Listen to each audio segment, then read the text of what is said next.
কিন্তু ওর আশায় এখনো বসে আছি।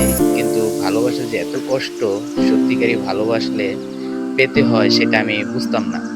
কিন্তু এখন আমি বুঝতেছি আসলেও যে সত্যি কাউকে ভালোবাসে খুব কষ্ট। আর মিথ্যা ভালোবাসা যারা করে তাদের লাইফে কোনো কষ্ট নাই। আমার কথা অবশ্যই আপনারা বুঝতে পারছেন যে ভালো যদি বাসেন ইনশাল্লাহ বিয়ে করবেন। আমি দোয়া করি। আমি বক্তব্য এখানেই রাখতেছি। আল্লাহ হাফেজ। কিন্তু ওকে এখনো অনেক ভালোবাসি। যদি কোনোদিন ও ফিরে আসে আমার জীবনে ইনশাল্লাহ আমি ওকে এখনো গ্রহণ করব। কিন্তু ওর আশায় এখনো বসে আছি। কিন্তু ভালোবাসা যে এত কষ্ট, সত্যিকারই ভালোবাসলে পেতে হয় সেটা আমি বুঝতাম না। কিন্তু এখন আমি বুঝতেছি আসলেও যে সত্যি কাউকে ভালোবাসে খুব কষ্ট। আর মিথ্যা ভালোবাসা যারা করে তাদের লাইফে কোনো কষ্ট নাই।